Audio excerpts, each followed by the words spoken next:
Michael, I was worried about you. Are you doing okay? Yes, I'm fine, and I think I know the identity of my intruder. Tell me, who is it? James Blackwood. The Blackwood person? Michael, are you serious?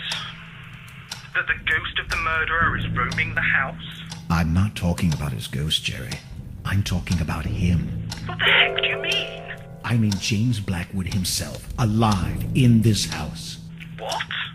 How is that possible? It makes sense. After murdering his wife and realizing what he has done, he begs for help to Christopher Milton, who fakes his death. Milton, the previous owner? Michael, you're losing your mind. Even if he managed to hide himself, how did he survive all this time? Milton has been missing for years. Good point, but I'm sure a desperate man like Blackwood would have found a way. Yes, by turning into a ghost. Wait a minute. Yeah, I have it right here. James Blackwood passed away on June 1963. Would you please stop this? Jerry, just listen to me. I know I'm right. There's only Mrs. Blackwood's body in the crypt. His is missing. Oh, God, Michael. You've really gone out of your mind. Digging into coffins, what next? Desecrating the chapel? Whatever it takes to solve this mystery. You can only find stories like this in books. Precisely why I'm beginning to wonder about your sanity. You'll see.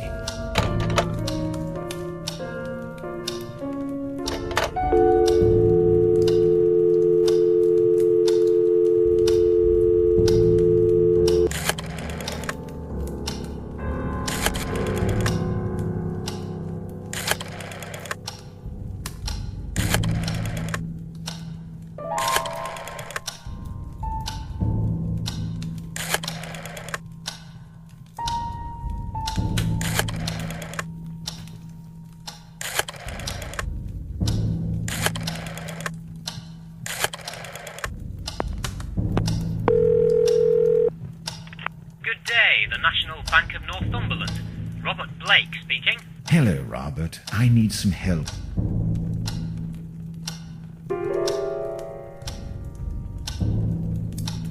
It's about James Thomas Blackwood. Do you have a customer callback? I'm sorry, sir. I can't give you that kind of information.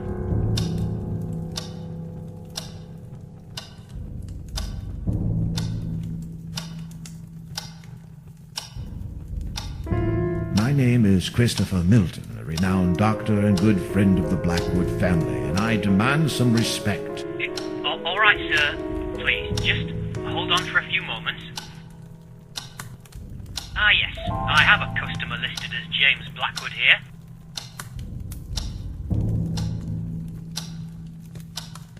Good. I need to know about any recent banking activity in this account.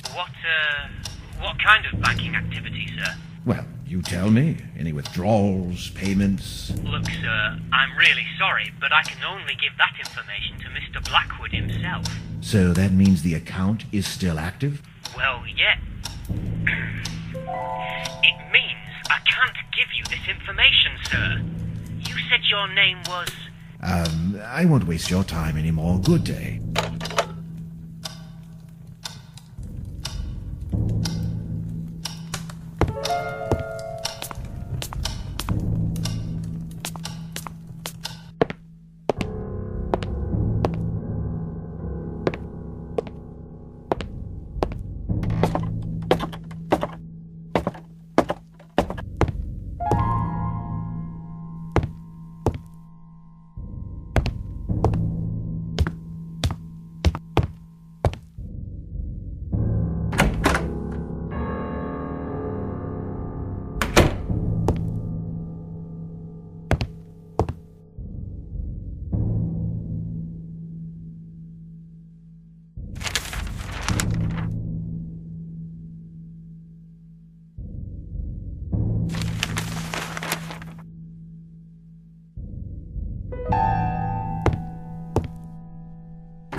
Are you Mr. William Bailey? That's me. And you are? Yes, my name is Michael Arthate. I'm a journalist for a local newspaper in Rothbury. I see. And what's this all about? Well, you're the former police chief of this town, aren't you? Indeed. I served many years ago. And you were once in charge of a famous, or should I say, infamous case here? Oh, bloody hell. Don't tell me this is about James Blackwood. Well, yes. I'm writing a story for my newspaper. The most famous police cases of Northumberland. Have you got any idea how many times I've talked about this? Go to your nearest library. I'm sure you'll find plenty of information about Blackwood there. Please, Mr. Bailey, I beg you. It won't be the same if I can have the information from someone who was there, and no less than the renowned William Bailey of Rothbury. Oh, all right, son, spare me the nonsense. What is it you want to know? Well, in the first place, what did Ava Mariani see exactly? She saw enough, son. James Blackwood was dragging a shape into a hole in the garden. At first, Mrs. Mariani couldn't realize what it was, but eventually she made out the dead body of Catherine Blackwood with a serious wound. And Blackwood was automatically deemed guilty? He was found digging his wife's son. Why did James Blackwood never appear before a jury? When you're someone as renowned and famed as James Blackwood was, you can pretty much avoid the authorities. However, you can't avoid justice. And justice was brought upon James Blackwood. Justice? How? He died shortly after the accusation. You should know about that. What happened to Dr. Christopher Milton? How should I know? You bet your life that slimy worm was up to something. I couldn't prove it, though I spent years investigating him. A shame we couldn't implicate him as much as James Blackwood. Are you saying he could have had something to do with the murder? Blackwood and Milton were very intimate. Milton did the impossible to aid his friend, and even clear his name after he died. You do the math. And was ever determined the cause of death of Catherine Blackwood? Yes, partly. Mrs. Mariani managed to see her throat was slit open. Ripped, she would say. It must have been horrible for the poor girl. Still, everything sounds so vague, as if something were missing. Are you questioning my performance on this case, son? No, sir, not at all. I'm just trying to figure this out, like why a proper autopsy was never done. An autopsy to whom? Please, sir, this is very important to me, and I could really use your help. I'm trying to fit all the pieces of this mystery together. Mystery? What mystery?